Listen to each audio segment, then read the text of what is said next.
Let's travel back again, not to 325 CE, not to church councils, not to philosophical debates. Let's go back to the very beginning, the first generation after Jesus, the disciples, the earliest followers, the people who heard him speak directly. What did they believe? Close your eyes and imagine it. A small group gathered in Jerusalem. They are praying. They are remembering his words. They are preaching in public squares. Now here is the important question. Were they preaching the Trinity, or were they preaching something simpler? Let's open the earliest historical window we have, the book of Acts. In Acts, we see Peter preaching. We see Stephen speaking. We see Paul traveling. And what is the central message? God raised Jesus from the dead. Notice the wording. God raised Jesus, not God raised himself. Not one person of the Trinity raised another person. The language is consistently God and Jesus as his servant or Messiah. Peter says in Acts 2:22, Jesus of Nazareth, a man accredited by God. A man accredited by God. Now pause.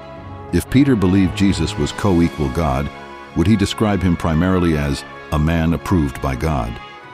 Move forward in Acts 3:13. Peter says, the God of Abraham, Isaac, and Jacob, the God of our fathers, has glorified his servant Jesus. Servant. That word matters. A servant is not equal to the one he serves. Now someone might argue they believed more but didn't articulate it yet. But here is the historical pattern. When something is central, it appears clearly and repeatedly. Early sermons focus on repentance, resurrection, accountability, one God. There is no developed explanation of three persons, one essence. Now let's move outside the New Testament. Early Christian groups existed in diversity. Some believed Jesus was adopted by God. Some believed he was subordinate. Some believed he was divine but not equal. Some emphasized strict Jewish monotheism. There was not one uniform view. That matters. Because if the Trinity had been clearly defined by Jesus, why did so many early groups disagree? Why were there Ebionites who viewed Jesus as a prophet? Why were there subordinationists? Why did debates continue for centuries? Let's be honest. The early centuries of Christianity were theologically turbulent. The Trinity, as defined later, was the result of intense debate. Now let's think logically. The disciples were Jews, strict monotheists, raised with the Shema. Hear, O Israel, the Lord our God, the Lord is one. Would they suddenly adopt a tri-personal understanding of God without clear explanation from Jesus? If Jesus had introduced such a radical redefinition of God, would it not have been recorded explicitly, repeated constantly, explained carefully? Instead, we see language like, God sent his servant. God raised him. He sits at the right hand of God. Right hand implies distinction. Authority granted implies hierarchy. Now, here is something very important. None of this means early Christians did not honor Jesus deeply. They did. They loved him. They followed him. They believed he was Messiah. But loving and honoring is not identical to declaring ontological equality with God. Now let's zoom out. Over time, Greek philosophical concepts entered theological discussions. Terms like ousia, essence, hypostasis, person, substance, nature. These were not Aramaic village words. They were philosophical categories, and doctrine became increasingly technical. The question is not about sincerity.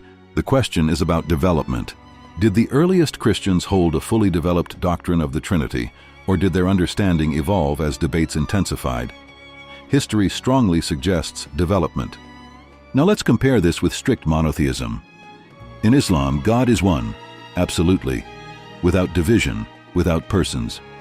Jesus is honored, born miraculously, Messiah, word from God, spirit from him, but never God himself. This view aligns naturally with Jesus praying, Jesus saying the Father is greater, Jesus calling God, my God. It removes theological tension. Now here is the key reflection. If the earliest followers of Jesus primarily preached one God and Jesus as his Messiah, Then where exactly did the fully articulated Trinity emerge, and when? These are historical questions, not emotional ones. And asking questions is not disrespect, it is intellectual responsibility. So I leave you with this. If the Trinity was central from the beginning, why do we not see a fully developed Trinitarian formula in the earliest Christian preaching? Do you agree with this point? Like if yes, comment if you disagree.